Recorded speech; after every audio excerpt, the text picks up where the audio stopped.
हाय, नमो नारायण। आज का टॉपिक है हाउ टू रिमूव स्ट्रेस। तो जो टॉपिक है, पहले उसके बारे में जान लेते हैं कि स्ट्रेस क्या चीज़ होती है। क्या स्ट्रेस जो हम होना चाहते हैं वो नहीं हो पा रहे हैं वो स्ट्रेस है? या जो हम करना चाहते हैं वो नहीं हो पा रहा है वो स्ट्रेस है? ना, ये स्ट्रेस नहीं है। इससे क्या होगा कि जो हम करना चाह रहे हैं या जो होना चाह रहे हैं वो नहीं हो पाते हैं, तो इससे एक प्रतिकूलता उत्पन्न होती है। उस प्रतिकूलता में जन्म होता है एक तनाव का, जिसको हम कहते हैं अब क्या होगा। जो प्रतिकूलता उत्पन्न हुई वो किसी चीज़ की कमी की वजह से प्रतिकूलता उत्पन्न हुई ना। तो इसका मतलब ये क्लियर हो गया कि अवसाद बिना अभाव के नहीं हो सकता, और अभाव के कारण ही अवसाद उत्पन्न होता है।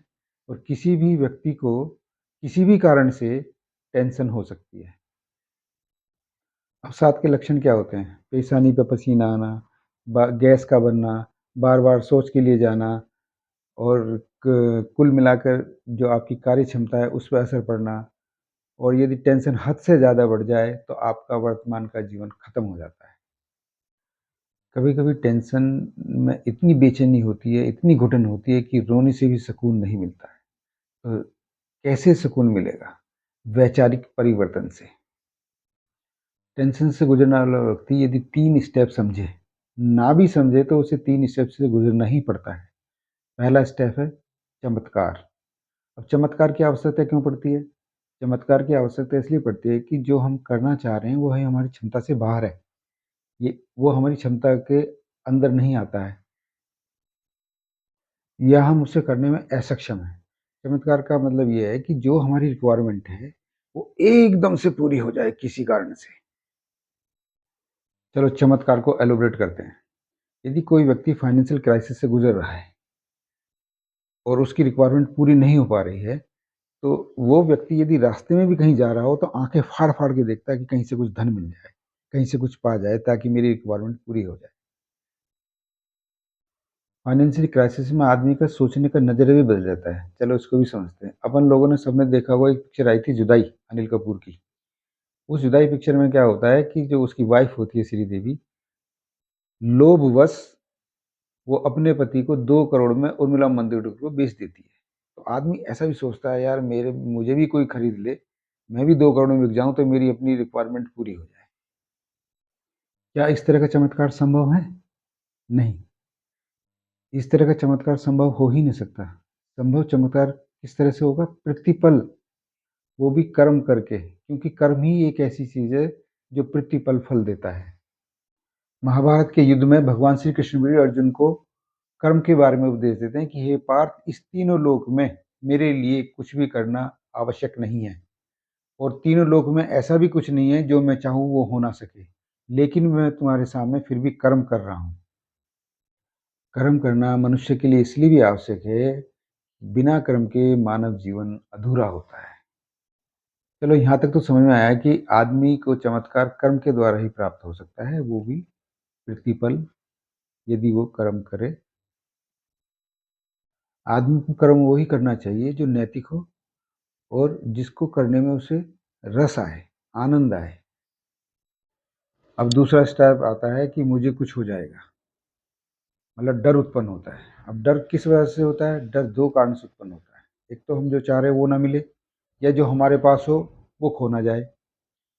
दूसरी भाषा में इसको हम इस तरह से ले सकते हैं कि जो हम कर्म करना चाहते हैं वो कर्म ना करें, ना करेंगे तो अवसर हम खोते जा रहे हैं। अब बनाने वाले ने इस यंत्र में कोई तो तंत्र लगाया होगा जहाँ से डर उत्पन्न होता है। उसको बोलते हैं एमिगडाला, जो कि हमारे ब्रेन में कान से ऊपर वाले हिस्से में दोनों तरफ होता है, जिससे सारे इमोशंस कंट्रोल होते हैं। यदि वो ओवर एक्ट करने लगे तो उससे डर उत्पन्न होता है, जिसको हम ध्यान के द्वारा संतुलित कर सकते हैं। बहुत से लोगों को ये भी डर होता है कि मैं मिट जाऊँगा।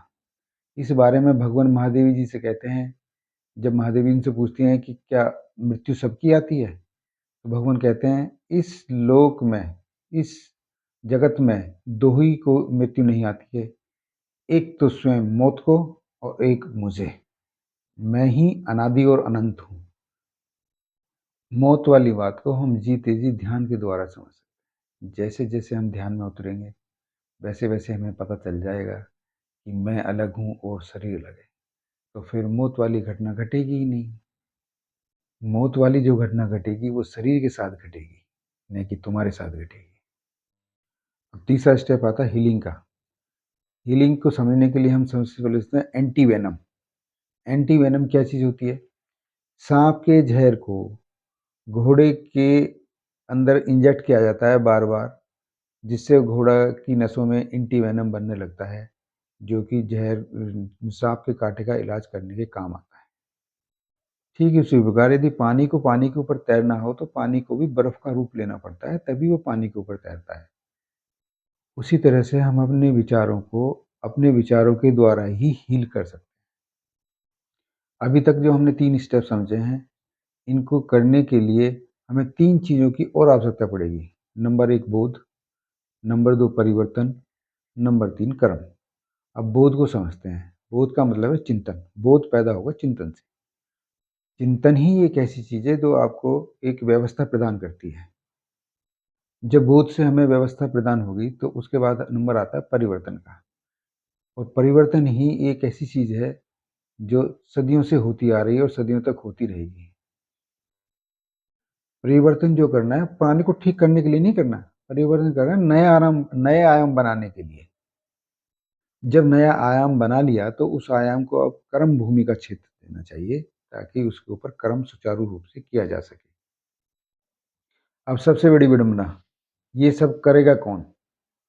तो इसको समझने के लिए इस प्रकार समझें, जैसे प्राइम नंबर होता है 3, 5, 7, 9, ये अपने आप से ही बराबर-बराबर कटता है। तो ये आप ही को करना पड़ेगा। इस जगत में जो भी आप करेंगे, अपने लिए करेंगे।